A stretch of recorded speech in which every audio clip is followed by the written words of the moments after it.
موت طاری نہیں ہوگی۔ خدا کا بیٹا خدا کی جنس سے ہونا چاہیے تو اس پر بھی موت طاری نہیں ہونی چاہیے، جبکہ آپ نے فرمایا کہ میں فوت بھی ہوں گا پھر زندہ کر کے اٹھایا بھی جاؤں گا۔ اس سے یہ معلوم ہوا کہ آپ پر بھی وہ تمام معاملات ہوں گے جو ایک انسان پر ہوتے ہیں، لہٰذا آپ اللہ کے بیٹے نہیں ہیں نہ خدا ہیں۔ تو اب اس میں یہاں تک معاملات میں ذرا دیکھیے کہ آپ نے فرمایا انی عبداللہ، پہلا تو یہ کہ میں اللہ کا بندہ ہوں۔ اس کا مقصد آپ کو بتا دیا تھا کہ آگے چل کر چونکہ اللہ تبارک و تعالیٰ مستقبل کا حال بہتر جانتا ہے، اللہ کو معلوم تھا کچھ گروپ بن جائیں گے، ان کو خدا بھی کہا جائے گا، خدا کا بیٹا بھی کہا جائے گا، اس کا رد کرنا مقصود تھا۔ پھر آتانی الکتاب وجعلنی نبیا، اور اللہ نے مجھے کتاب عطا کی اور مجھے نبوت عطا فرمائی، یہ ایک نعمت کا بیان انہوں نے کیا۔ پھر مجھے اللہ نے مبارک بنایا جہاں کہیں پر بھی میں ہوں، یہ بھی ایک نعمت کا اظہار ہے۔ وَأَوْصَانِي بِالصَّلَاةِ وَالزَّكَاةِ مَا دُمْتُ حَيًّا، اور مجھے نماز اور زکوٰۃ کی تلقین کی، نصیحت فرمائی، تاکید فرمائی جب تک میں زندہ رہوں۔ اس میں اشارہ فرما دیا کہ جب تک میں زندہ رہوں گا اللہ کی اطاعت اور عبادت اختیار کر کے رکھوں گا۔ وَبَرًّا بِوَالِدَتِي، اور والدہ کے ساتھ نیکی کرنے کا حکم دیا، یقیناً آپ نے کیا ہوگا۔ اس سے معلوم ہوا کہ ماں باپ کے ساتھ اچھا سلوک بھی آپ ماں کے ساتھ اچھا سلوک کرتے رہے۔ اور اللہ نے انہوں نے فرمایا کہ مجھے سخت نہیں بنایا، بدبخت نہیں بنایا، تو آپ ہر بدبختی والے کام سے بچتے رہے یا جو بدبختی تک پہنچانے والا ہے، اور آپ کی طبیعت میں سختی نہیں تھی، نرمی تھی، اور آپ پر ان اوقات میں سلامتی کا تذکرہ فرمایا۔ تو ہمیں بھی ان باتوں پہ یوں غور کرنا چاہیے کہ ایک نبی کے اندر یہ خصوصیات تھیں، ایک نبی کے کچھ افعال اور اعمال کا تذکرہ ہے، اگر ہم بھی ان کو اختیار کریں گے تو یقیناً جو برکات اللہ تبارک و تعالیٰ نے عیسیٰ علیہ السلام کو عطا فرمائی ان میں سے ہمیں بھی ضرور حصہ ملے گا۔ تو پہلی بات تو یہ کہ اپنے اللہ کے بندے ہونے کا اقرار کریں، عاجزی کا اور انکساری کا اظہار ہونا چاہیے، تکبر نہیں ہونا چاہیے۔ جو اللہ نے ہمیں انعامات عطا فرمائے ان کا ہم ذکر کریں، جیسے آپ نے تذکر فرمایا مبارک ہونے کا، نبی ہونے کا، اللہ کی طرف سے کتاب کے دیے جانے کا، ہمیں بھی اظہار نعمت کرنا چاہیے۔ اور پھر ہمیں تا حیات جو اللہ نے احکامات ہم پہ لازم کیے، جو عبادات فرضیہ واجب کی، انہیں وقت پر ادا کرتے رہنا چاہیے کہ نبیوں کا طریقہ ہے۔ اس پہ انشاءاللہ ہم کلام کنٹینیو رکھیں گے، لیکن اگلے پروگرام میں وآخر دعوانا ان الحمدللہ رب کتاب انزلناه الیک مبارک لیدبروا آیاته ولیتذکر اولو الالباب۔ الحمدللہ رب العالمین والصلاة والسلام علی سید الانبیاء والمرسلین، اما بعد فاعوذ باللہ من الشیطان الرجیم، بسم اللہ الرحمن الرحیم۔ سورہ مریم چل رہی ہے اور اس کی آیت ہماری چل رہی تھی تقریباً 33 آیت کی تفسیر ہوئی تھی، 34ویں آیت کا آغاز ہونا ہے، لیکن 33ویں آیت کے بارے میں ایک محاسبانہ انداز سے چند کلام کر رہا تھا کہ ہمیں بھی غور کرنا چاہیے کہ حضرت عیسیٰ علیہ السلام کو اللہ تعالیٰ نے نبی بنایا، انہیں کتاب عطا فرمائی اور انہیں مبارک بنایا، یعنی باعث برکت بنایا، برکت کا مجموعہ بنایا۔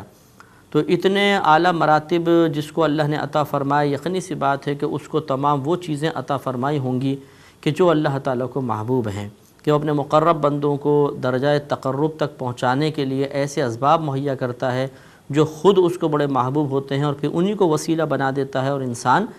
قرب حاصل کر لیتا ہے۔ لہٰذا اللہ تبارک و تعالیٰ نے اس میں ایک تو جیسے عیسیٰ علیہ السلام کے ہی بیان سے میں معلوم ہوا کہ اوصانی بالصلاۃ والزکاۃ ما دمت حیا، کہ اللہ تعالیٰ نے مجھے تاکید فرمائی تا حیات نماز ادا کرنے کی اور زکوٰۃ ادا کرنے کی۔ تو معلوم یہ ہوا کہ اللہ تعالیٰ کی بارگاہ میں ظاہری اعمال کا بڑا ایک اہمیت ہے، اس کا ایک بڑا کردار ہے اللہ کا قرب حاصل کرنے میں۔ اور نبی جو ہیں وہ تا حیات، یقینی سی بات ہے کہ آپ نے تاکید کو قبول فرمایا ہوگا، اور لازم بات ہے کہ آپ نے عبادات کی ہوں گی۔ تو انبیاء علیہ السلام کو بھی عمل سے بے نیاز نہیں رکھا گیا۔ اس لیے اگر کوئی آج کے دور میں یہ کہے کہ جی عمل ضروری نہیں ہے، بس آدمی کی نیت صاف ہونی چاہیے، ارادے صاف ہونے چاہیے، تو وہ بالکل غلط کہتا ہے، بہت بڑا جاہل انسان ہے، اور وہ معاذ اللہ شریعت کو اپنی سوچ کے تابع کر کے بیان کرنا چاہتا ہے۔ اس کی وجہ سے سوائے گمراہی کے اور کچھ بھی حاصل نہیں ہو سکتا۔ لہٰذا آپ ساری زندگی نماز پڑھتے رہے، زکوٰۃ ادا کرتے رہے ہوں گے، یقینی سی بات ہے، اور اپنے فرمایا آپ نے وہ برم بھی والدتی، اور والدہ کے ساتھ نیک سلوک کرنے کا، تو یقیناً آپ نے نیک سلوک بھی کیا ہوگا۔ تو اپنی والدہ کے ساتھ، والدین کے ساتھ نیک سلوک کرنا یہ بھی نبیوں کا طریقہ رہا ہے، ہمیں بھی اس بات کی کوشش کرنی چاہیے۔ اور اللہ نے انہوں نے فرمایا کہ اللہ نے مجھے جبار اور شقی نہیں بنایا، سخت مزاج اور بدبخت نہیں بنایا،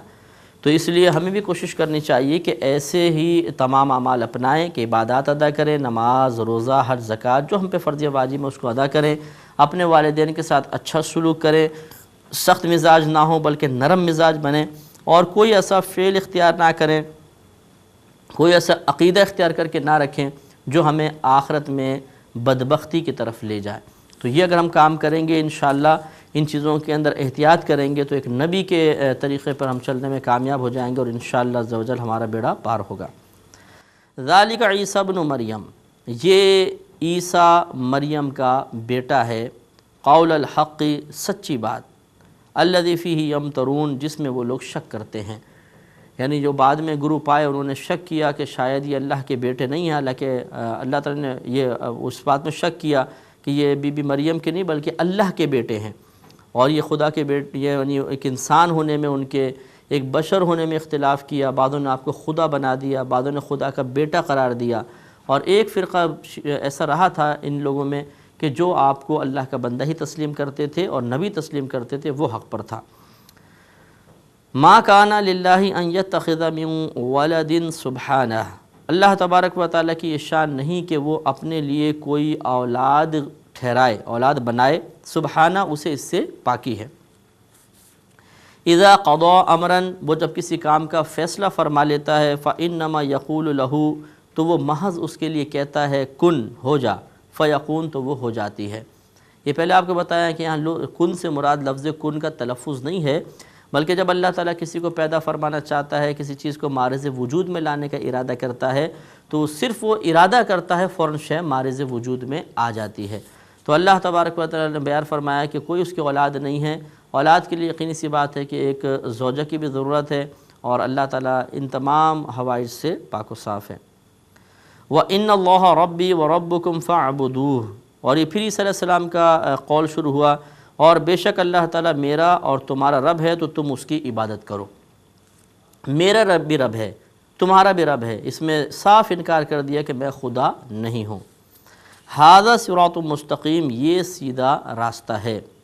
فاختلف الاحزاب من بینہم، تو پھر جماعتیں آپس میں مختلف ہو گئیں، یعنی عیسیٰ علیہ السلام کے بارے میں عقیدہ رکھنے کے اعتبار سے جماعتیں مختلف ہو گئیں۔ ان میں 3 فرقے بنے، ایک یعقوبیہ تھا، ایک نسطوریہ تھا، اور ایک ملکانیہ تھا۔ یعقوبیہ جو فرقہ تھا وہ کہا کرتا تھا کہ معاذ اللہ یہ عیسیٰ جو ہیں خدا ہی ہیں جو زمین پر اتر آیا ہے۔ دوسرا جو نسطوریہ تھا وہ یہ کہتے تھے کہ یہ خدا کا ایک بیٹا ہے، جب تک اللہ نے چاہا دنیا میں رہا پھر وہ چلا گیا۔ اور ملکانیہ وہ یہ کہتے تھے، جو حق بات تھی، کہ یہ اللہ کے بندے ہیں، باقاعدہ مخلوق ہیں، ہاں اللہ کے مقرب بندے، نبی ہیں، یہ حق پر فرقہ تھا۔ تو اللہ نے ارشاد فرمایا کہ فَوَيْلٌ لِّلَّذِينَ كَفَرُوا مِن مَشْهَدِ يَوْمٍ عَظِيمٍ، تو بربادی ہے ان لوگوں کے لیے جو کافر ہوئے۔ کس چیز سے بربادی ہے؟ ایک بڑے دن کی حاضری سے، یعنی جس دن ایک بہت عظیم دن ہوگا، یعنی قیامت کا روز ہوگا، اس دن ان کے لیے خواری ہے، ذلت ہے، بربادی ہے، جو عیسیٰ علیہ السلام کو اللہ کا بیٹا یا خدا تسلیم کرتے ہیں۔ اسمع بہم وابصر، کتنا یہ سنیں گے اور کتنا دیکھیں گے۔ یوم یاتوننا، جس دن ہم انہیں لائیں گے، لیکن الظالمون اليوم فی ضلال مبین، مگر اس دن ظالم جو ہیں وہ کھلی گمراہی میں ہوں گے۔ مراد کہنے کا یہ ہے کہ جس دن اللہ تعالیٰ ان کو لے کر آئے گا، اس دن وہ کیا کیا مناظر دیکھیں گے، ایسے ہولناک مناظر ہوں گے، ہولناک آوازیں سنیں گے، لیکن وہاں پہ پھر پچھتانا ان کے لیے نافع نہیں ہوگا، اور پھر وہ کھلی گمراہی میں ہوں گے۔ مطلب یہ کہ ان کو پھر ہدایت کا راستہ ملنا ممکن نہیں ہے۔ جو دنیا سے کفر کی حالت میں رخصت ہوا کبھی بھی جنت کی طرف نہیں جائے گا۔ وَأَنظِرْهُمْ يَوْمَ الْحَسْرَةِ إِذْ قُضِيَ الْأَمْرُ، اور انہیں پچھتاوے کے دن کا ڈر سنائیے، اذ قضی الامر، جب کام پورا ہو چکا ہوگا، یعنی جب اللہ تعالیٰ دوزخ میں جانے کا ان کے لیے فیصلہ فرما دے گا تو اس دن سے ان کو ڈرائیے کہ وہ بڑا پچھتانے کا دن ہوگا، بڑی حسرت کا دن ہوگا، اس لیے ان کو ایسی حرکتیں نہیں کرنی چاہیے۔ وَهُمْ فِي غَفْلَةٍ وَهُمْ لَا يُؤْمِنُونَ، اور وہ غفلت میں ہیں اور وہ ایمان نہیں لائیں گے۔ تو یہ مطلب جب آدمی میں بدبختی طاری ہوتی ہے تو بعض اوقات پھر انسان ہدایت کو قبول نہیں کرتا ہے۔ خصوصاً وہ لوگ جو آنکھیں بند کر کے بس وہ غلط رسومات کو، غلط نظریات کو اختیار کر لیتے ہیں، اور اس کے بعد وہ یہ سمجھتے ہیں کہ جو نظریات جن کی طرف سے منتقل ہوتے آئے ہیں ان میں خرابی ہو ہی نہیں سکتی ہے۔ ایسا نہیں ہوتا ہے۔ بعض اوقات ایک چیز کی اصل بالکل ٹھیک ہوتی ہے، اس کے اندر کوئی شرعی قباحت نہیں ہوتی ہے، لیکن جب وہ ایک نسل سے دوسری نسل میں وہ نظریہ، وہ خیال، وہ رسم، وہ عقیدہ منتقل ہوتا ہے تو دوسری نسلیں جو ہیں اس کی اتنی حفاظت نہیں کر پاتی، اور بعض اوقات انہی میں سے کوئی اس میں کچھ ایڈنگ کر دیتا ہے، پھر وہ اتنا معروف ہو جاتا ہے کہ وہ جو ایڈنگ تھی، اضافہ تھا، وہ اصل کا حصہ سا بن جاتا ہے۔ پھر یہ تیسری نسل میں منتقل ہوتا ہے۔ تیسری نسل والے بعض اوقات یہ تمیز نہیں کر پاتے کہ اس میں سے اصل کتنا ہے، زیادتی کتنی ہے، وہ کل کو اصل تسلیم کرتے ہیں، اس کو لیتے ہیں، پھر وہ بھی تھوڑی سی ایڈنگ کر دیتے ہیں۔ پھر یہ چوتھی نسل کے پاس جب پہنچتا ہے تو وہ اس کل کو اصل سمجھ کر قبول کرتے ہیں، اور اس طرح یوں ہوتا ہے کہ دینی جو شرعی دلیل کے تحت عمل تھا وہ بہت مختصر سا رہ جاتا ہے، اور اس میں اضافے اتنے سارے ہو جاتے ہیں کہ اصل چیز تھوڑی سی اور اضافہ زیادہ۔ جیسے یوں سمجھ لیں کہ ایک باڑے پہ آپ چلے جائیں تو وہ بھینس کا دودھ نکالے گا تو وہ بالٹی کے اندر بعض کو تھوڑا سا پانی لے کے اس میں دودھ نکالتے ہیں، پھر وہ گاڑی والے آئیں گے کہ جی اب ہمیں دیجیے، ہم دکانوں پہ سپلائی کریں گے، وہ دودھ لے کے وہ اس میں پانی ڈالتے ہیں اور زیادہ، پھر وہ دکانوں پہ پہنچاتے ہیں تو دکاندار بھی ان کی سنت پہ عمل کرتا ہے، وہ اس میں اور پانی ملا دیتا ہے، پھر وہ جب گھر میں لوگ لے کر آتے ہیں وہ بھی ابالتے ہوئے تھوڑا سا پانی ڈال دیتے ہیں، تو کہاں خالص دودھ تھا اور کہاں یہ پانچویں ہاتھ میں جب آیا اس میں جب پانی ڈالیں گے تو آپ خود دیکھ لیجئے کہ اصل کتنا رہے گا اور زیادہ کتنا ہو جائے گا۔ اور ہمارے کراچی میں تو لگتا نہیں ہے کہ دودھ میں پانی ملایا ہے، بلکہ ایسا لگتا ہے کہ پانی میں دودھ ڈالا گیا۔ تو ایسا یعنی ملاوٹ کے بعد جو چیز ہے، اب جو پانچواں جو ہے مثلا شخص اس دودھ کو دیکھے گا تو اس کو دودھ سمجھ رہا ہے کہ کل یہ دودھ ہے، حالانکہ دودھ نہیں، اس میں بہت سارا پانی ملا ہے۔ اسی طریقے سے بعض اوقات ایک خیال، ایک نظریہ، ایک عقیدہ، ایک رسم منتقل ہوتی ہوئی نسلوں میں چلتی چلی آتی ہے، جب وہ 8ویں 10ویں نسل میں پہنچتی ہے تو اس میں بہت زیادہ ملاوٹ ہو چکی ہوتی ہے، لیکن ان میں اتنا شعور نہیں ہوتا، اتنا ان کو مطلب ان کے پاس علم نہیں ہوتا، ایسا کوئی سمجھانے والا نہیں ہوتا کہ وہ یہ فیصلہ کر سکیں کہ ان میں سے صحیح کتنا ہے اور غلط کتنا ہے۔ یہی چیزیں ہمارے ہاں رائج ہو چکی ہیں، آپ اپنے گھروں کے اندر دیکھیے، مثال کے طور پہ عام روزمرہ کی چند مثالیں دیکھیں، مثلا یہ آنکھ پھڑک رہی ہے تو بولتے ہیں کوئی نقصان ہوگا، اگر مطلب پیچھے گنجے ہو گئے ہیں تھوڑے سے تو بولتے ہیں بھئی مالدار ہو جائیں گے، اگر وہ کوا کائیں کائیں کرے گا تو کہتے ہیں کہ مہمان آئے گا، جوتی پہ جوتی چڑھی نظر آ جائے تو بولتے ہیں شاید ہم سفر پر جائیں گے۔ یہ توہمات ہیں۔ اسی طریقے سے جو رسومات ہیں مسلمانوں کے اندر رائج ہیں، ان رسومات کے اندر بھی بہت ساری ایڈنگ ہو چکی ہے، اور بعض ایسی بھی چیزیں ہو چکی ہیں کہ جو قابل گرفت ہوتی ہیں شرعاً، وہ نہیں ہونی چاہیے، لیکن کیا ہے کہ وہ ان سے اگر آپ معلوم کریں گے وہ کہیں گے ہم ابھی تو شروع سے ایسا چلتا آ رہا ہے، حالانکہ شروع سے نہیں آ رہا تھا، انہیں اتنا شعور نہیں ہے کہ شروع سے کتنا تھا اور اب اس میں کتنی تبدیلیاں ہو گئی۔ تو خلاصہ کلام یہ ہے کہ یہ جو عیسیٰ علیہ السلام کے ماننے والوں میں بگاڑ پیدا ہوا، یہ بگاڑ آج کی نسل کا پیدا کردہ نہیں ہے، یہ پیچھے سے منتقل ہوتا چلا آ رہا ہے، اور جب بگاڑ پیدا ہو جائے بعض اوقات تو پھر آپ لاکھ سمجھائیں سامنے والا حق کو قبول نہیں کرتا، بلکہ اس بگاڑ پر قائم رہنے کو حق تصور کرتا ہے۔ یہی ان کے ساتھ ہوا تو اللہ نے فرمایا کہ وَهُمْ فِي غَفْلَةٍ، وہ غفلت میں ہیں، وَهُمْ لَا يُؤْمِنُونَ، اور وہ ایمان لے کر نہیں آئیں گے، کیونکہ وہ سمجھتے ہیں کہ جو ہمارے بڑوں سے منتقل ہوتا آیا ہے وہی درست اور صحیح ہے۔ اب ہمارے گھروں میں دیکھ لیجئے، مثال کے طور پہ چھوٹی سی مثال عرض کرتا ہوں کہ بعض خاندانوں میں معروف ہے کہ ہمارے ہاں بچیوں کو وراثت میں حصہ نہیں دیا جاتا، حالانکہ یہ شرعاً گناہ ہے۔ اللہ تبارک و تعالیٰ نے بچیوں کا حصہ باقاعدہ مقرر کیا ہے، لِلذَّكَرِ مِثْلُ حَظِّ الْأُنثَيَيْنِ، اللہ نے فرمایا کہ لڑکے کا 2 لڑکیوں کے برابر حصہ ہے، یعنی ڈبل لڑکے کو ملتا ہے، لڑکی کو نصف ملتا ہے، تو بچی کا نصف مقرر کیا، خود قرآن نے مقرر کیا، لیکن اس خوف کے پیش نظر کہ بچیاں مال لیں گی، پھر یہ تو دوسرے گھر میں چلی جائیں گی، ہماری دولت دوسرے گھر میں چلی جائے گی، وہ بچیوں کو حصہ ہی نہیں دیتے ہیں۔ اب یہ بعض اوقات مقولہ سینہ بسینہ منتقل ہو کر آ رہا تھا۔ پہلے تو اسلام نے یہی تعلیم دی تھی کہ بچیوں کو حصہ دیا جائے گا، نبی کریم صلی اللہ علیہ وسلم نے تاکیداً بچیوں کو وراثت میں سے حصہ دلوایا، لیکن یہ بگاڑ پیدا ہوا، پھر بعد والی نسلوں کو نہیں پتہ چلا کہ اس میں کتنا بگاڑ ہے، انہوں نے اسی کو حق سمجھ کے قبول کیا۔ آج اگر آپ کسی خاندان والے کو مشورہ دیجئے کہ بھی اپنے بچیوں کو بھی حصہ دیں، تو وہ جواب میں کہے گا ہمیں مت سمجھائیں، ہمارے خاندان میں بچیوں کو حصہ نہیں دیا جاتا، حالانکہ وہ خاندان اسلامی ہے۔ جب اسلامی خاندان ہے تو اسلام کے مطابق عمل کیجئے۔ اسی طرح بعض لوگوں کو ہم نے دیکھا کہ وہ جیسے بچی کا شوہر کا انتقال ہوا تو وہ اس کو تھوڑا سا باہر نکالتے ہیں، گھر میں لے آئے، عدت ختم۔ ارے بھئی کیا ہوا؟ کہتے ہیں ہم نے بچی کا قدم باہر نکلوا دیا تھا۔ اب ان سے پوچھیں گے بھئی یہ کیا ہے، یہ کیا خرافات ہے یہ؟ تو بولتے ہیں کہ اصل میں ہمارے ہاں ایسی ہوتا ہے کہ اگر کہ بچی کو شوہر کے مرنے کے بعد اس کا قدم باہر نکلوا دیں نا تو عدت ختم ہو جاتی ہے۔ اب آپ اس کی اصل ڈھونڈنے جائیں گے کہیں پر بھی نہیں ملے گی، کیونکہ خود قرآن میں ہے کہ زوجہ جو ہے، عورت جس کے شوہر مر جائیں، وہ 4 مہینے 10 دن تک عدت گزارے گی، سوگ منائے گی۔ جب قرآن نے فیصلہ کر لیا، آپ نے یہ کہاں سے خرافات نکال لی کہ قدم باہر نکالو تو اس کے بعد ختم عدت؟ اور بعض کہتے ہیں نہیں، وہ ہم نے جنازے کے ساتھ پتہ نہیں 40 قدم یا 10 قدم شاید چلا لیے تھے، تو لڑکی اگر شوہر کے جنازے کے ساتھ 40 یا 10 قدم چل لے تو عدت ختم ہو جاتی ہے۔ تو اب یہ جو سینہ بسینہ منتقل ہو کر آئے، یہ اس غلطی پر ہم کیسے مطلع ہوں گے؟ اسی وقت جب ہم تحقیق کریں گے، ہم سوچیں گے کہ ہمارے جو بڑوں سے چلتی ہوئی آ رہی ہے چیز، اس میں سے یہ صحیح بھی ہے کہ نہیں ہے، اور اس میں اگر ہے تو کتنا صحیح ہے کتنا غلط۔ اگر 100% آپ کو درست محسوس ہو، آپ قرآن و حدیث سے آپ کو دلیل مل جائے تو بہت اچھی بات ہے۔ اگر نہیں ملتی ہے، قرآن و حدیث سے دلیل نہیں ملتی ہے، آپ معلومات کریں، پھر آپ کو پتہ چلے گا کتنا صحیح ہے کتنا غلط ہے۔ تو اس میں صورتیں ہو سکتی ہیں 100% درست ہو، بہت اچھی باتیں کرتے رہیں، 100% غلط ہو، جیسے عدت کا مسئلہ ہے، تو پھر تو آپ پہ وبال ہے۔ اللہ واجب قرار دے، آپ واجب کو ترک کریں تو ترک واجب میں سارے کے سارے گناہ گار ہوں گے، تو سب گھر والے گناہ گار ہو رہے ہیں، تو اس لیے اس کا سیکھنا واجب ہوا۔ بعض اوقات ایسا ہوتا ہے کہ اصل صحیح ہوتی ہے، اس میں اضافے ہو جاتے ہیں، تو آپ کو بھی پتہ چل جائے گا جب آپ جستجو کریں گے کہ اتنا اضافہ ہے اتنا اصل ہے، اضافے کو چھوڑ دیجئے، اصل کو قائم رکھیے۔ جیسے ہم نے دیکھا کہ بعض گھروں میں بی بی فاطمہ رضی اللہ تعالی عنہا کے ایصال ثواب کا اگر اہتمام کیا جائے تو بعض اوقات عورتیں ہوتی ہیں، زیادہ تر یہ جو سارے کارنامے عورتوں کے ہوتے ہیں، زیادہ تر عورتوں کے ہوتے ہیں،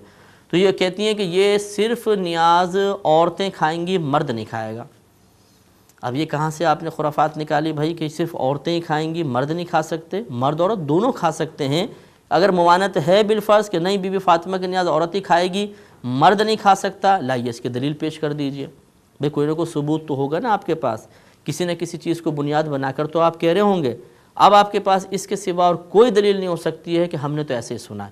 ایسے ہی منتقل ہوتا آیا ہے، تو اس لیے ایسا نہیں کرنا چاہیے۔ یہ دیکھیں اللہ نے جو ان کے بارے میں فرمایا کہ یہ غفلت میں ہیں اور ایمان لے کر نہیں آئیں گے، اس کی بڑی وجہ یہی تھی، اس کو اندھی تقلید کہتے ہیں کہ بس جو منتقل ہوتا آ رہا ہے وہ درست ہے۔ ہمیں اس میں تھوڑی سی نظر ثانی کرنی چاہیے اور اپنے اعمال، افعال اور نظریات کی اصلاح کرنی چاہیے۔ آگے ارشاد فرمایا کہ انا نحن نرث الارض، بے شک زمین اور جو کچھ اس پر ہے، ہم ومن علیہا، جو کچھ اس پر ہے ہم اس کے وارث ہیں، والینا یرجعون، اور وہ لوگ ہماری ہی طرف لوٹیں گے۔ ان اللہ نے فرمایا کہ وارث سے مراد ہم اس کے مالک ہیں، جو کچھ آسمان میں ہے، جو کچھ زمین میں ہے اور جو کچھ زمین کے اوپر ہے، یہ سب کا سب اللہ کا ہے اور اللہ تعالیٰ سب کو اپنے طرف لوٹائے گا۔ اب اگلی آیات میں حضرت ابراہیم علیہ السلام کا تذکرہ ہوگا اور ان کے چچا آزر کا تذکرہ ہوگا۔ یہ پہلے خلاصتاً یہ ذہن میں رکھ لیجئے کہ جو چچا ہوتا ہے کلام عرب میں، عربوں کا طریقہ ہے، اسلوب ہے کہ اسے بھی بعض اوقات والد کہہ دیا جاتا ہے، ابن۔ جیسے ہمارے ہاں بھی بعض رشتوں کو ہم کچھ اور رشتوں کے ذریعے بیان کرتے ہیں، مثال کے طور پہ خالہ ہیں، بعض گھروں مشہور ہوتا ہے ان کو باجی کہہ دیتے ہیں، حالانکہ باجی بڑی بہن کو کہا جاتا ہے عموماً، لیکن اس کو باجی کہہ دیتے ہیں۔ اسی طرح ماموں ہیں، بعض بچوں کے زبان میں چڑھ جاتا ہے چچا چچا، کسی کو سن رہے ہیں چچا کا زیادہ مشہور ہے تو ماموں کو بھی چچا کہہ دیا۔ اس طرح مطلب یہ کہ چچا کو ابا کہہ دیتے ہیں بعض گھروں کے اندر۔ تو یہ ہوتا ہے کہ ایک رشتے پر دوسرے رشتے کا مطلب اطلاق کر دیا جاتا ہے، اگرچہ وہاں پر وہ چیز بنانا مقصود نہیں ہوتا کہ چچا کو ماموں، ماموں کو چچا بنا رہے ہیں، لیکن لفظ استعمال کرتے ہیں۔ اسی طرح آزر جو ہے وہ صحیح قول کے مطابق حضرت ابراہیم علیہ السلام کے والد نہیں تھے بلکہ چچا تھے۔ اس کی وجہ یہ ہے کہ نبی کریم صلی اللہ علیہ وسلم نے ارشاد فرمایا کہ اللہ تعالیٰ نے مجھے جو ہے وہ ہمیشہ پاک صلبوں سے پاک رحموں میں منتقل فرمایا۔ وہ کہ سرکار جن کی نسل سے ہیں سب کے سب پاکیزہ لوگ تھے، ان میں کوئی کافر نہیں ہو سکتا۔ تو انشاءاللہ اس پہ مزید کلام کریں گے۔ وآخر دعوانا ان الحمدللہ رب العالمین۔ كتاب أنزلناه إليك مبارك ليدبروا آياته وليتذكر أولو الألباب۔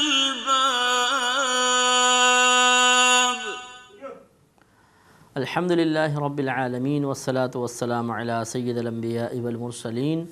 اما بعد فاعوذ باللہ من الشیطان الرجیم بسم اللہ الرحمن الرحیم۔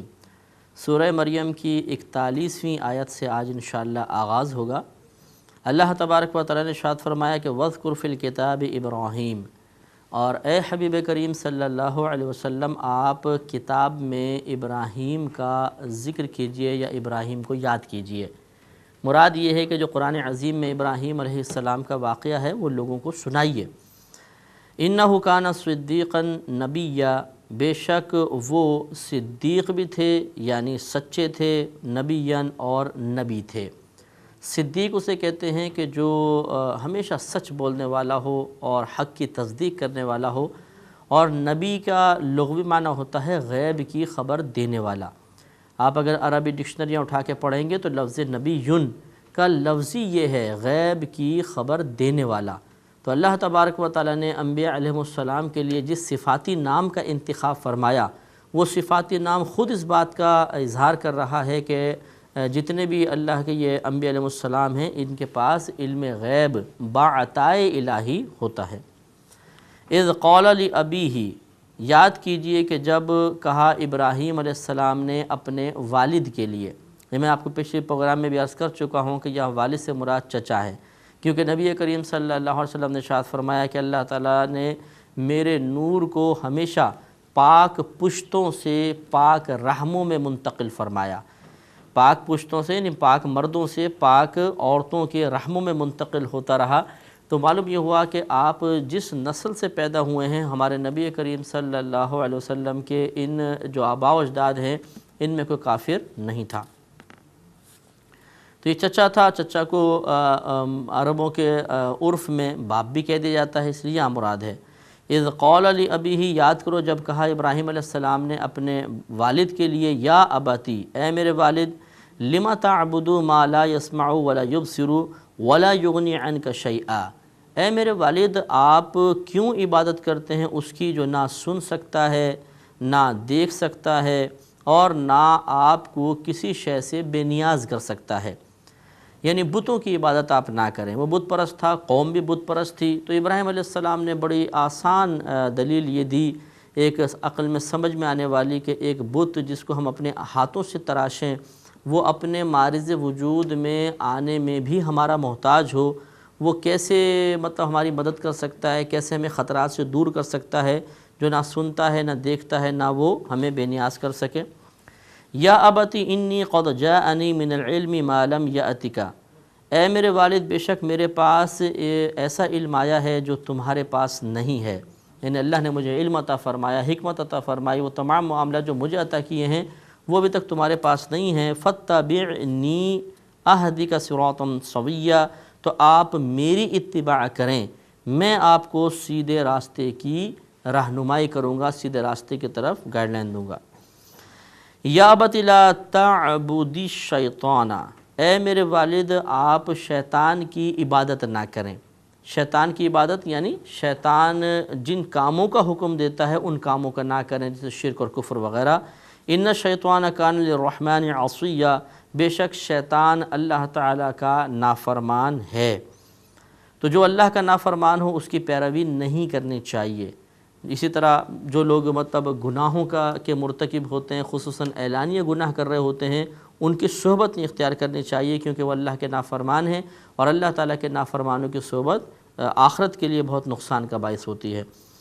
یا ابتی انی اخاف ان یمسک عذاب من الرحمن فتکون للشیطان ولیا، اے میرے والد بے شک میں خوف کرتا ہوں کہ تجھے اللہ تعالیٰ کا کوئی عذاب پہنچ جائے، مجھے اس بات کا خوف ہے۔ تو اگر ایسا ہوا تو شیطان کا رفیق ہو جائے گا، ساتھی ہو جائے گا، یعنی دنیا میں بھی اس کو گویا کہ تو ساتھی ہو گیا، اور پھر آخرت میں شیطان کے ساتھ تیرا حشر ہوگا کہ تمہیں جہنم میں ڈال دیا جائے گا۔ اب وہ جو چچا جان تھے وہ بولے، قال اراغب انت عن آلہتی یا ابراہیم، اس نے کہا کہ اے ابراہیم کیا تو میرے خداؤں سے بے رغبت ہے؟ لئن لم تنتہی، البتہ ضرور اگر تو نہ رکا، باز نہ آیا، لارجمنک واہجرنی ملیا، تو میں تجھے ضرور سنگسار کر دوں گا، پتھر مار مار کے ہلاک کر دوں گا، اور تو مجھ سے کچھ عرصے کے لیے بالکل دور چلا جا۔ یہ شہر بابل تھا، اور پھر حضرت ابراہیم علیہ السلام وہاں سے ہجرت کر کے شام کی طرف چلے گئے تھے۔ تو ابراہیم علیہ السلام نے جب یہ سنا تو قال، فرمایا سلام علیکہ، تجھ پر سلامتی ہو۔ یہ سلامتی سے مراد وہ سلامتی کی دعا نہیں ہے، بلکہ اس کو کہتے ہیں سلام متارکت۔ اچھا بھائی تمہیں تو سلام ہے بس، پھر یعنی تمہیں تو ہم چھوڑ رہے ہیں، دور جا رہے ہیں، اس کو سلام متارکت کہتے ہیں، یعنی ترک کر دینے والا سلام۔ یہ اس بات کی خبر دیتا ہے کہ ہم اس سے آخری مرتبہ مل رہے ہیں۔ سأستغفر لک ربی، حضرت ابراہیم نے ارشاد فرمایا کہ عنقریب میں تیرے لیے اپنے رب سے مغفرت طلب کروں گا۔ انہ کان بی حفیا، بے شک وہ یعنی اللہ تبارک و تعالی مجھ پر مہربان ہے۔ یعنی مغفرت طلب کروں گا، کافر کے لیے مغفرت نہیں ہوتی ہے، یعنی میں یہ گزارش کروں گا کہ اللہ اس کو ایمان کی دولت عطا فرما اور اس کے بعد سے گناہوں کی بخشش فرما دے۔ وَأَعْتَزِلُكُمْ وَمَا تَدْعُونَ مِن دُونِ اللَّهِ، اور میں تم سے بھی اور جن کو تم اللہ کے علاوہ پوچھتے ہو ان سب سے کنارہ کش ہو جاؤں گا۔ وَأَدْعُو رَبِّي، اور میں فقط اپنے رب کی عبادت کروں گا۔ عَسَىٰ أَلَّا أَكُونَ بِدُعَاءِ رَبِّي شَقِيًّا، قریب ہے کہ میں اپنے رب کی بندگی سے بدبخت نہ ہوں، یعنی قریب ہے کہ انجام بہترین ہی ہوگا انشاءاللہ، کہ میں اپنے رب کی عبادت کر کے بدبخت نہیں ہوں گا، اس لیے میں تو اپنے رب کی ہی عبادت کروں گا۔ فَلَمَّا اعْتَزَلَهُمْ، پھر جب ان سے وَمَا يَعْبُدُونَ مِن دُونِ اللَّهِ، اور ان سے جن کی اللہ کے علاوہ عبادت کرتے تھے، ابراہیم دور ہو گیا۔ وَهَبْنَا لَهُ إِسْحَاقَ وَيَعْقُوبَ، تو ہم نے اسے اسحاق اور یعقوب عطا کیے۔ تو ابراہیم علیہ السلام کے دو صاحبزادے ہوئے، اسحاق اور حضرت اسماعیل علیہ السلام۔ پھر حضرت اسحاق علیہ السلام کے صاحبزادے تھے یعقوب علیہ السلام۔ تو گویا کہ اسحاق علیہ السلام آپ کے بیٹے اور یعقوب علیہ السلام آپ کے پوتے ہیں۔ تو اللہ نے یہ ذکر فرمایا وَكُلًّا جَعَلْنَا نَبِيًّا، اور ہم نے ہر ایک کو، ان میں سے ہر ایک کو نبی بنایا، یعنی اسحاق علیہ السلام بھی نبی تھے، یعقوب علیہ السلام بھی نبی تھے۔ وَوَهَبْنَا لَهُم مِّن رَحْمَتِنَا، اور ہم نے انہیں اپنی رحمت عطا کی، حکمت عطا کی، برکات عطا کی، اور بہت ساری نعمتیں عطا فرمائیں۔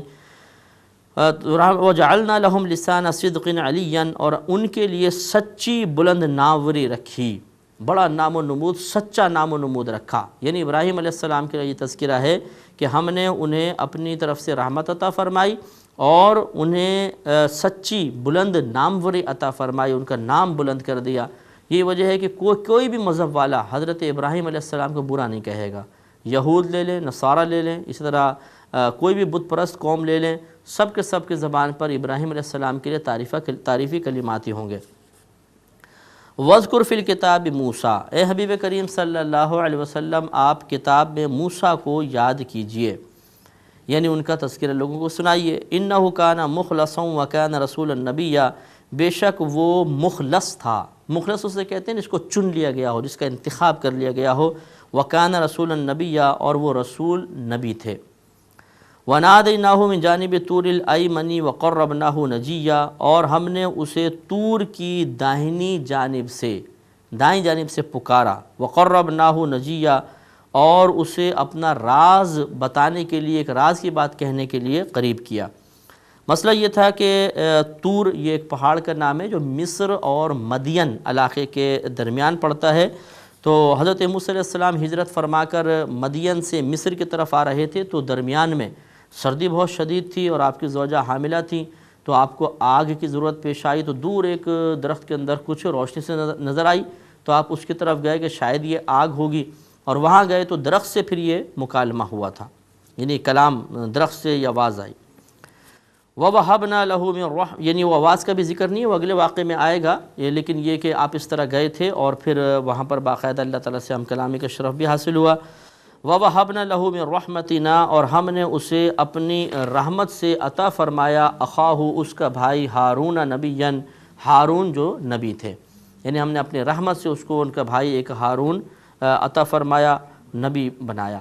تو یہ روایت میں آتا ہے کہ موسیٰ علیہ السلام نے اللہ کی بارگاہ میں دعا کی کہ اللہ تعالیٰ میرے گھر میں سے کوئی ایک میرا نائب بنا دے، وزیر بنا دے، تو اللہ تبارک و تعالیٰ نے پھر ہارون علیہ السلام کو اعلان نبوت کا حکم دیا۔ یہ ایسا نہیں تھا کہ پہلے وہ نبی نہیں تھے اور موسیٰ علیہ السلام نے دعا فرمائی تو اللہ نے نبوت دے دی، کیونکہ دعا ایک کسبی چیز ہے، یعنی کسب ہے، کوشش ہے، اور نبوت کبھی کوشش سے حاصل نہیں ہوگی، یہ وہبی شے ہے، اللہ تعالیٰ جس کو چاہے گا اس کو نبوت خود عطا فرماتا ہے۔ وَاذْكُرْ فِي الْكِتَابِ اسماعیل، اور اے حبیب کریم صلی اللہ علیہ وسلم آپ کتاب اللہ میں اسماعیل کا ذکر کیجئے، اسماعیل کو یاد کیجئے، یعنی لوگوں کو اسماعیل علیہ السلام کا قصہ بھی سنائیے۔ اِنَّهُ كَانَ صَادِقَ الْوَعْدِ وَكَانَ رَسُولًا نَبِيًّا، بے شک وہ وعدے کا سچا تھا اور وہ رسول نبی تھا۔ وَكَانَ يَأْمُرُ أَهْلَهُ بِالصَّلَاةِ وَالزَّكَاةِ، اور وہ اپنے گھر والوں کو نماز اور زکوٰۃ کا حکم دیتا تھا۔ وَكَانَ عِندَ رَبِّهِ مَرْضِيًّا، اور وہ اپنے رب کے نزدیک پسندیدہ تھا۔ تو اب غور فرمائیں کہ یہاں مختلف انبیاء علیہ السلام کے تذکرے ہو رہے ہیں، اسماعیل علیہ السلام کا تذکرہ فرما کر اللہ تعالیٰ نے ان کی چند اچھی صفات کا تذکرہ کیا۔ تو میں بارہا عرض کرتا ہوں کہ ہمیں بھی چاہیے جب کسی بزرگ کی، کسی نبی ولی صحابی کی اچھی صفات کا تذکرہ سنیں تو یہ سمجھ جائیں کہ وہ صفات اللہ کی عطا کرتا ہے اور اللہ تعالیٰ ان صفات کو محبوب رکھتا ہے، لہذا اگر ہم بھی ان صفات کو اپنائیں گے تو اللہ تعالیٰ ان کے وسیلے سے ہمیں بھی محبوب فرمائے گا۔ لہذا اسماعیل علیہ السلام کی چند صفات کا تذکرہ ہوا۔ پہلی، انہ کان صادق الوعد، کہ بے شک وہ وعدے کے سچے تھے، لہذا ہمیں بھی وعدہ پورا کرنا چاہیے اور وعدے کو سچ کر دکھانا چاہیے۔ وَكَانَ يَأْمُرُ أَهْلَهُ بِالصَّلَاةِ وَالزَّكَاةِ، آگے بیان فرمایا کہ وہ اپنے گھر والوں کو نماز اور زکوٰۃ کا حکم دیتے تھے۔ حالانکہ ان کے گھر والے تو یقینی سی بات ہے کہ نماز بھی پڑھتے ہوں گے اور سب نیک عمل کرتے ہوں گے، لیکن تلقین کا سلسلہ، امر بالمعروف و نہی عن المنکر، نیکی کا حکم کرنا، برائی سے روکنا، یہ چیز جاری و ساری تھی۔ لہٰذا حضرت اسماعیل علیہ السلام کے طرز عمل کو اختیار کرتے ہوئے ہمیں بھی چاہیے کہ اپنے گھر والوں کو نیک اعمال کا حکم دیں۔ ویسے بھی قرآن میں اللہ نے ارشاد فرمایا کہ یا ایھا الذین آمنوا قوا انفسکم واہلکم نارا، قوا انفسکم واہلکم نارا وقودھا الناس والحجارہ، اے ایمان والو اپنے آپ کو اور گھر والوں کو جہنم کی اس آگ سے بچاؤ جس کا ایندھن آدمی اور پتھر ہے۔ تو اس کی تفسیر یہی بیان کی گئی ہے کہ اپنے آپ کو جہنم کی آگ سے بچانے کا مطلب یہ ہے کہ انسان علم دین سیکھے، نیک اعمال اختیار کرے اور گناہوں کو چھوڑے، اور اپنے گھر والوں کو جہنم کی آگ سے بچانے کا مطلب یہ ہوتا ہے کہ انہیں علم دین سکھائیں، انہیں نیکی کا حکم کریں اور برائی سے روکیں۔ تو نبیوں کی اتباع کرتے ہوئے ہمیں بھی چاہیے کہ اپنے گھر والوں کو بھی تلقین کرتے رہا کریں۔ وَكَانَ عِندَ رَبِّهِ مَرْضِيًّا، اور وہ اپنے رب کا پسندیدہ تھا۔ تو جو ایسی اچھی صفات کا حامل ہوگا ضرور اللہ تعالیٰ کا پسندیدہ ہو جائے گا۔ وَاذْكُرْ فِي الْكِتَابِ ادریسا، اور کتاب میں ادریس علیہ السلام کا ذکر کیجئے، ان کو یاد کیجئے۔ اِنَّهُ كَانَ صِدِّيقًا نَبِيًّا، بے شک وہ صدیق تھے، سچے تھے اور نبی تھے۔ تو یہ اللہ تبارک و تعالیٰ نے مختلف انبیاء علیہ السلام کا تذکرہ فرمایا۔ ان کے لیے مزید ارشاد فرماتا ہے وَرَفَعْنَاهُ مَكَانًا عَلِيًّا، اور ہم نے اسے ایک بلند مقام پر اٹھا لیا تھا۔ بلند مقام پر اٹھا لیا تھا یعنی ادریس علیہ السلام کو جنت میں پہنچایا گیا تھا آپ کی تمنا پہ۔ واقعہ طویل ہے، انشاءاللہ ہم اگلے پروگرام میں آپ کی خدمت میں ضرور عرض کریں گے۔ تو چونکہ اللہ نے ان کو جنت کی سیر کرائی تھی حالت زندگی میں، تو اس لیے ایک تذکرہ فرمایا کہ ہم نے انہیں بلند مقام پر اٹھایا۔ اولئک الذین انعم اللہ علیہم، یہ وہ لوگ ہیں جن پر اللہ تبارک و تعالی نے اپنا انعام فرمایا، من النبیین من ذریۃ آدم، یعنی آدم علیہ السلام کی اولاد میں سے انبیاء علیہم السلام، وممن حملنا مع نوح، اور ان میں جن کو ہم نے نوح کے ساتھ سوار کیا تھا، اور ان پہ بھی نام ہوا کہ جنہیں ہم نے نوح کے ساتھ سوار کیا تھا کشتی کے اندر طوفان نوح کے وقت، وہ بھی ومن ذریۃ ابراہیم و اسماعیل، اور ابراہیم اور اسماعیل علیہ السلام کی اولاد میں سے، وممن ہدینا واجتبینا، اور ان میں سے جنہیں ہم نے راہ دکھائی اور ان کو چن لیا، ان سب پر انعامات۔ اذا تتلی علیہم آیات الرحمن خروا سجدا وبکیا، جب ان پر اللہ تعالیٰ کی آیتیں پڑھی جاتی ہیں تو وہ سجدے میں روتے ہوئے گر جاتے ہیں۔ تو ان پر بھی اللہ تعالیٰ کی خصوصی رحمت ہے، ان پر یہ انعام یافتہ بندے ہیں۔ اور یہ جو بھی میں نے آپ کی خدمت میں عرض کی، یہ آیت سجدہ ہے، احتیاطاً دیکھنے والے سننے والے بھی یہ سجدہ کر لیں اس پہ۔ فخلف من بعدہم خلف،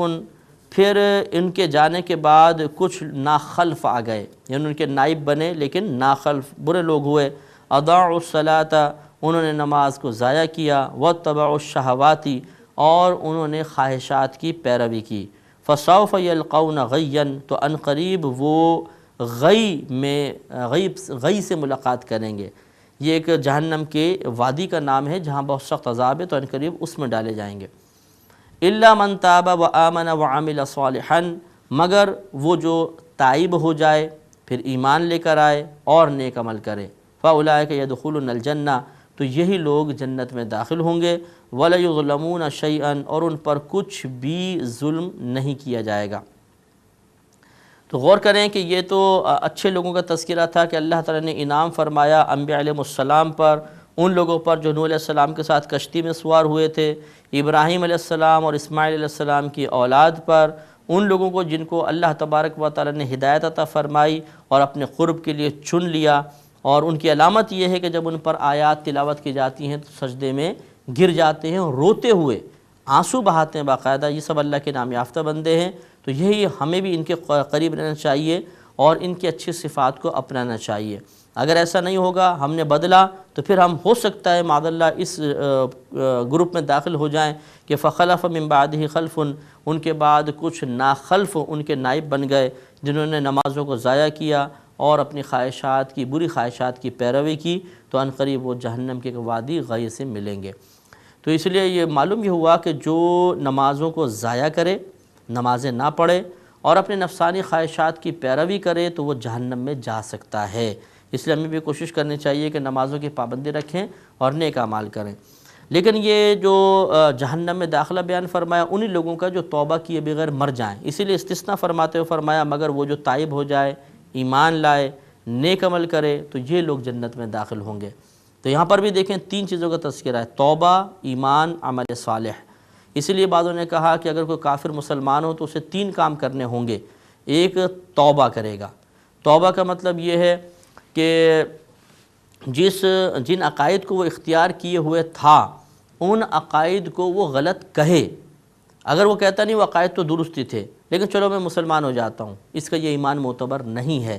یہ ضروری ہے کہ جن عقائد پہ وہ پہلے تھا، جو اسلام سے ٹکراتے ہیں، اسلام ان کی نفی کرتا ہے، اسلام انہیں غلط قرار دیتا ہے، ان تمام عقائد کو وہ بھی غلط کہیں کہ یہ غلط تھے۔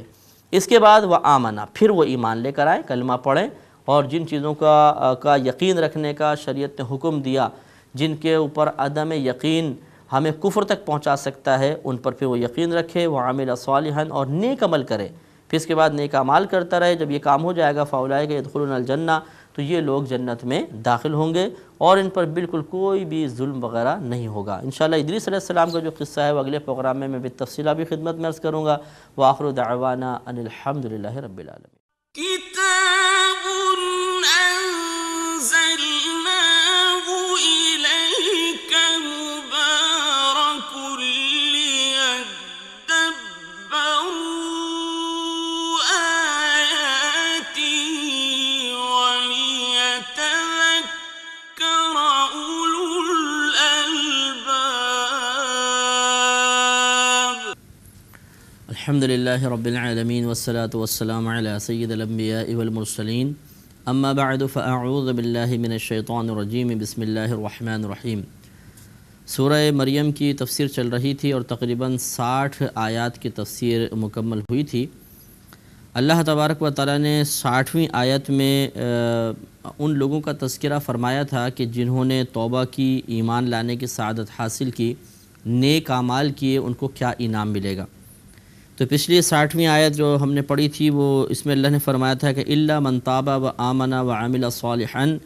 مگر وہ جس نے توبہ کی، ایمان لایا اور اس نے نیک عمل کیا، فاولئک یدخلون الجنہ، تو یہ لوگ جنت میں داخل ہوں گے، ولا یظلمون شیئا، اور ان پر بالکل بھی ظلم نہیں کیا جائے گا۔ یعنی کوئی ناانصافی نہیں ہوگی۔ جتنے انہوں نے نیک اعمال کیے ہیں، جس طریقے سے انہوں نے اللہ تبارک و تعالیٰ کی رضا کے حصول کے لیے افعال کا ارتکاب کیا ہے، ویسا ان کو انعام ضرور ملے گا۔ جنات عدن التی وعد الرحمن عبادہ بالغیب، ان کے لیے رہنے والے باغات ہیں، بسنے کے باغات ہیں جن کا وعدہ رحمان نے اپنے بندوں سے غیب میں کیا۔ یعنی پوشیدہ طور پر اللہ کا وعدہ ہے کہ وہ پوشیدہ چیزیں ہیں جو اللہ تعالیٰ عطا فرمائے گا، اور ضرور نیک بندوں کو دی جائیں گی۔ انہ کان وعدہ مأتیا، بے شک اس کا وعدہ آنے والا ہے، یعنی اللہ تبارک و تعالیٰ جو وعدہ کرتا ہے بے شک وہ وعدہ ضرور پورا ہوگا، نیک لوگوں کے لیے ضرور انعام ہے۔ تھوڑی سی یہاں بات بہتر ہوگی کہ عرض کر دی جائے کہ بعض اوقات یہ ڈاؤٹ پیدا ہوتا ہے کہ اللہ تبارک و تعالیٰ نے کسی کے لیے جنت لکھ دی، کسی کے لیے دوزخ لکھ دی، تو شاید اللہ تعالیٰ کے لکھنے کی وجہ سے ہم مجبور ہو گئے ہیں، تو اب ہمارا کیا قصور کہ اگر ہم مطلب کچھ بھی کریں گے جنت میں جائیں گے، جو اس کے لیے دوزخ لکھ دی تو وہ جہنم میں ہی جائے گا، تو عمل کرنے کا فائدہ کیا ہے؟ اور اگر کوئی جہنم میں ڈال دیا جائے باوجود اس کے نیک عمل کے، تو کیا یہ انصاف ہے؟ یا کوئی بہت زیادہ گناہ کرے اور پھر اللہ اس کو جنت میں ڈال دے، تو کیا یہ انصاف ہے؟ تو اس قسم کے وساوس عموماً آتے رہتے ہیں اور شیطان کی جانب سے ہوتے ہیں۔ یہ یاد رکھیے کہ اللہ تعالیٰ نے اس طرح کسی کے لیے جنت دوزخ نہیں لکھ دیا کہ اسے مجبور کر دیا کہ اس کے لیے جنت ہے، یہ جنت میں جائے گا، بس کچھ بھی کرے جنت میں جائے گا، اور اس کے لیے جہنم میں جائے گا، یعنی اعمال سے قطع نظر جنت اور جہنم لکھ دی گئی ہو، ایسا نہیں ہے، بلکہ معاملہ یہ ہے کہ اللہ تبارک و تعالی نے، چونکہ وہ غیبوں کا جاننے والا ہے، ہر شخص جس کو اللہ نے پیدا فرمانا تھا اللہ تعالیٰ نے اس کے مستقبل پر نگاہ ڈالی کہ کون کیا کیا کرے گا، لہذا ان کا افعال اور اعمال بھی اللہ کے پیش نظر، اور پھر اس کا انجام بھی پیش نظر کہ یہ شخص ایمان قبول کرے گا نہیں کرے گا، اگر صاحب ایمان ہے تو ایمان پر انتقال ہوگا یا نہیں ہوگا، اگر یہ کافر ہے تو اس کو ایمان لانے کی توفیق حاصل ہوگی یا نہیں ہوگی، یہ سب اللہ کو ازل سے ہی معلوم ہے۔ تو لہذا اللہ تعالیٰ نے سب کی زندگی پہ نگاہ ڈالی، مثلا ایک کافر کی زندگی پہ نگاہ فرمائی تو معلوم ہوا کہ تو اللہ کو معلوم ہے کہ وہ شخص ایمان نہیں لائے گا شامت اعمال کی بنا پر، حالانکہ اسباب ہدایت اس کو ملیں گے لیکن وہ رد کر دے گا، تو وہ اپنے قدرت اور اختیار سے وہ شخص کفر کو اختیار کر رہا ہے، ایمان نہیں حاصل کر رہا، تو اس میں اللہ تعالیٰ کا تو کوئی قصور نہیں۔ ہاں اتنا ہے کہ اللہ نے اس کے مستقبل پہ نگاہ ڈالی کہ یہ ایمان نہیں لائے گا تو اس کے لیے لکھ دیا یہ جہنمی ہے، تو اللہ تعالیٰ کے لکھنے کی وجہ سے وہ جہنمی نہیں ہو گیا، بلکہ اللہ تبارک و تعالیٰ نے اس کے اعمال، اس کے کردار اور افعال کے نتیجے کو ملاحظہ فرمایا کہ وہ جہنمی والے کام کر رہا ہے، ایمان نہیں لے کر آ رہا، تو لہذا جہنم میں جائے گا، تو وہ لکھ دیا جہنم میں۔ تو اسی طرح جنتی کا جو ہے کہ وہ صاحب ایمان، اللہ نے اس کو ملاحظہ فرمایا کہ وہ صاحب ایمان ہوگا، نیک اعمال کرے گا، اور اس کے بعد اس کا ٹھکانہ جہنم ہوگا، جنت ہوگا، تو اللہ تعالیٰ نے اس کے لیے جنت لکھ دی۔ تو ایسا نہیں ہے کہ اللہ تبارک و تعالیٰ نے مطلب ایک خوب نیک عمل کرنے والے اور صاحب ایمان کے لیے بغیر کسی وجہ کے جہنم لکھ دی ہو، اور کسی کافر کے لیے معاذ اللہ جنت لکھ دی ہو، ایسا نہیں ہے۔ اگر ایسا ہوتا تو شاید کوئی پھر ہمیں شبہ بھی پیدا ہوتا، لیکن ہوا یہ ہے کہ لوگ اپنے اعمال کے معاملے میں اور اچھائی اور برائی اور ہدایت اور گمراہی کے اختیار کرنے کے سلسلے میں خود مختار بنائے گئے ہیں۔ اللہ تبارک و تعالیٰ نے ان کے اختیارات کو دیکھا کہ کس نے کیا چیز اختیار کی، کس چیز کو اس نے پسند کیا، اس کا نتیجہ کیا نکلے گا، وہ نتیجہ اللہ تبارک و تعالیٰ نے لکھ دیا، تو اللہ کے لکھنے کی وجہ سے ہم مجبور نہیں ہو گئے، بلکہ جو ہم نے کرنا تھا اس پر جو نتیجہ مرتب ہونا تھا اللہ تبارک و تعالیٰ نے وہ لکھا ہے۔ تو لا يسمعون فيها لغوا الا سلاما، آگے ارشاد فرمایا کہ وہ اس میں سلام کے علاوہ کوئی بھی بیکار بات نہیں سنیں گے۔ وَلَهُمْ رِزْقُهُمْ فِيهَا بُكْرَةً وَعَشِيًّا، اور ان کے لیے ان کا رزق ہے اس جنت میں صبح اور شام، یعنی اللہ تبارک و تعالیٰ ان کو لذت والی چیزیں عطا فرمائے گا، ویسے تو ہر وقت ان کو دی جائے گی، لیکن صبح اور شام خاص طور پر ان کی مہمان نوازی ہوگی جنتیوں کی، اور وہ آرام سے کھائیں گے پیئیں گے۔ یہ حدیث مبارکہ کے مضامین ہیں کہ نبی کریم صلی اللہ علیہ وسلم نے ارشاد فرمایا کہ جنت میں بھوک نہیں ہوگی، کیونکہ بھوک ایک اذیت والی چیز ہے، اس سے تکلیف ہوتی ہے، اور جنت تکلیفوں والی چیزوں سے پاک و صاف ہے، بلکہ وہاں پر صرف جیسے ایک طبعی خواہش ہوتی ہے، نفسانی خواہش آپ اس کو کہہ لیں، وہاں پہ خیر نفس کا معاملہ تو نہیں ہوگا، لیکن ایک طبیعت ایک خواہش کرے گی، اور صرف آدمی خواہش کے لیے کھائے گا، ضرورت کے تحت نہیں۔ جیسے بالکل یوں سمجھ لیجیے آپ کھانا وغیرہ کھا چکے ہیں، اب ویسے ہی مطلب مزے کے لیے تھوڑا سا آدمی تربوز یا خربوزہ وغیرہ کھا لیتا ہے، تو وہاں پر حاجت کوئی نہیں ہوگی، بھوک کوئی نہیں لگے گی، انسانی جسم کو ضرورت نہیں ہوگی، بلکہ وہ اللہ تعالیٰ کو ویسے ہی ہمیشہ ہمیشہ کے لیے زندہ رکھے گا، لہذا وہ حصول لذت کے لیے کھائیں گے، اور جب وہ حصول لذت کے لیے کھائیں گے تو ان کے جسم کا حصہ تو بنے گا، اور اگر کچھ زائد ہوگا تو وہ ایسا نہیں ہے جیسے ہمیں یہاں پہ مطلب استنجا خانے میں جانے کی ضرورت پیش آتی ہے، بلکہ وہاں پر نبی کریم صلی اللہ علیہ وسلم نے ارشاد فرمایا کہ خوشبودار ڈکار آئے گی اور خوشبودار پسینہ آئے گا، اس کے ذریعے وہ تمام کھانا ہضم ہو جائے گا۔ گویا کہ وہاں پر کھانا پینا یہ باطنی تقاضے کی وجہ سے، اس باطنی تقاضے کی وجہ سے نہیں ہوگا کہ جسے آپ پورا نہ کریں تو انسان شدید تکلیف میں مبتلا ہو جاتا ہے، بلکہ صرف ایک لذت کا معاملہ ہوگا اور مزوں کی خاطر آدمی کھائے گا پیے گا، یہ سارے معاملات وہاں پر ہوں گے۔ آگے اللہ نے ارشاد فرمایا کہ تلک الجنت التی نورث من عبادنا، یہ جنت ہے وہ جو ہم اس کا وارث بنائیں گے اپنے بندوں میں سے، من کان تقیا، ان لوگوں کو کہ جو پرہیزگار ہیں، جو پرہیزگاری اختیار کریں گے اللہ تبارک و تعالی انہیں اس کا وارث بنائے گا۔ تو معلوم یہ ہوا کہ تقوی اور پرہیزگاری اس کو اللہ نے معیار بنایا ہے دخول جنت کا، کہ ہم ایسے لوگوں کو جنت میں داخل کریں گے۔ تو معلوم یہ ہوا کہ ایک تو جو نیک اعمال یا تقوی اور پرہیزگاری کو تنزیہ نگاہ سے دیکھتے ہیں یا اس کو بیکار تصور کرتے ہیں، بالکل غلط ہے۔ اللہ کی بارگاہ میں تقوی اور پرہیزگاری کی بڑی اہمیت ہے۔ دوسرا یہ کہ تقوی کہتے کس کو ہیں، پرہیزگاری کیا ہوتی ہے، متقی کون شخص ہوتا ہے۔ بعض اوقات ہم چند نیک اعمال و افعال کو اپنانے کے بعد یہ سمجھتے ہیں کہ ہم بڑے متقی پرہیزگار ہیں۔ کوئی نماز پڑھ رہا ہے بس وہ کہتا ہے متقی ہوں، اس کے بعد وہ فراڈ کر رہا ہے، رشوت لے رہا ہے، سود لے رہا ہے، گالیاں بک رہا ہے، بد نگاہی کر رہا ہے، لوگوں کے حقوق میں کوتاہی کا مرتکب ہو رہا ہے، لیکن وہ چند اعمال کی بنا پر اپنے آپ کو متقی سمجھے بیٹھا ہے۔ تو ایسا نہیں ہوتا۔ یوں ہی بعض لوگ ہوتے ہیں جو لوگوں کی رائے کو بنیاد بنا کر عوامی رائے کو سمجھتے ہیں ہم بڑے متقی پرہیزگار ہیں، کیونکہ خوش آمدید ٹولہ تو ہر جگہ ساتھ ہوتا ہی ہوتا ہے، تو پھر وہ لوگ مطلب مسکے لگاتے ہیں، جی آپ تو بڑے متقی ہیں ماشاءاللہ، یہ کام کرتے ہیں وہ کام کرتے ہیں، اور جو تقوی کی تمام شرائط ہیں ان کو آدمی پورا نہیں کرتا، اور اس کے باوجود صرف لوگوں کی رائے پر یہ اپنے لیے ایک نتیجہ مرتب کر لیتا ہے کہ متقی ہوں، پرہیزگار ہوں۔ یہ غلط ہے۔ اس کو آپ یوں سمجھ لیجئے کہ یہ کیوں غلط ہے کہ تقوی کا معنی ہوتا ہے بچنا، پرہیز کرنا، اور شرعی لحاظ سے تقوی کا مطلب یہ ہوتا ہے کہ اپنے ظاہر و باطن کو اللہ تعالیٰ کی نافرمانی سے مکمل طور پہ بچانا۔ اور نافرمانی سے بچنا اسی وقت ہو سکتا ہے کہ جب آپ عبادات کا ارتکاب کریں، جو چیزیں اللہ تعالیٰ نے فرض یا واجب قرار دیں انہیں ان کے وقت پر ادا کریں، اور گناہوں سے بچیں مکمل طور پر۔ تو یہ اللہ کی نافرمانی سے بچنا ہے، کیونکہ عبادت کا ترک کرنا بھی نافرمانی، گناہوں کا ارتکاب کرنا بھی نافرمانی۔ تو جب آدمی اللہ کی نافرمانی سے بچے گا تو اس کا مطلب ہے کہ عبادات بھی ادا کر رہا ہے اور گناہوں سے بھی مکمل طور پہ بچ رہا ہے۔ گناہوں سے بچے بغیر اگر کوئی یہ سمجھتا ہے کہ میں چند نیک اعمال کی بنا پر متقی کہلاؤں تو یہ بالکل غلط ہے۔ وہ کہلا تو سکتا ہے لیکن بن نہیں سکتا۔ لہذا ہمیں کوشش کرنی چاہیے کہ جب اللہ تعالیٰ نے ارشاد فرمایا کہ ہم اس جنت کا وارث ان لوگوں کو بنائیں گے جو متقی ہیں، پرہیزگار ہیں، تو ہمیں بھی پرہیزگاری کے حصول کے لیے کوشش کرنی چاہیے۔ اور یقینی سی بات ہے، آپ اس کو بھی تسلیم کریں گے کہ اس پرہیزگاری کے حصول کے لیے پہلی سیڑھی علم کا حاصل کرنا ہے۔ ہمیں کیا پتہ کہ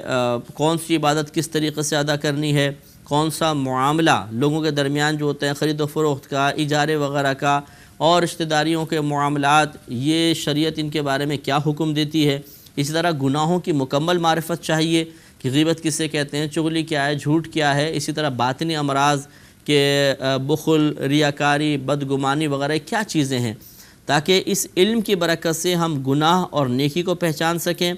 پھر اسی علم کی برکت سے گناہ سے بچنے اور نیکی کو ادا کرنے کے طریقے جان سکیں اور اللہ تعالیٰ کی رضا کو حاصل کر سکیں۔ لہٰذا یہ اچھی طرح یاد رکھیں کہ کوئی بھی جاہل کبھی بھی کامل متقی نہیں ہو سکتا، کیونکہ وہ اپنی جہالت کی بنا پر بعض اوقات نیکی کو بدی تصور کرے گا اور بدی کو نیکی تصور کرے گا اور ہلاک و برباد ہو جائے گا۔ اس لیے ہمیں چاہیے کہ ہم علم سیکھیں، علم کی برکت سے تقوی حاصل کریں اور تقوی کی برکت سے جنت کے مستحق بن کر دکھائیں۔ اب آگے جو آیت ہے اس کا شان نزول یہ ہے کہ نبی کریم صلی اللہ علیہ وسلم نے جبریل امین سے فرمایا کہ جبریل بعض اوقات تم بہت دیر کر کے آتے ہو تو ہمارے پاس جلدی جلدی آیا کرو، قرآن کا نزول ہو رہا تھا، نبی کریم صلی اللہ علیہ وسلم متمنی رہتے تھے کہ مجھ پہ وحی نازل ہو، اس کے جواب میں پھر یہ جبریل امین نے معاملہ عرض کیا کہ وما نتنزل الا بامر ربک، اے حبیب کریم صلی اللہ علیہ وسلم، ہم فرشتے اب صرف آپ کے رب کے حکم سے ہی اترتے ہیں، اس کے علاوہ ہمیں اختیار نہیں۔ لہو ما بین ایدینا وما خلفنا وما بین ذالک، اسی کا ہے، یعنی رب کریم کا ہی ہے جو ہمارے سامنے ہے اور جو ہمارے پیچھے ہے اور جو اس کے درمیان ہے،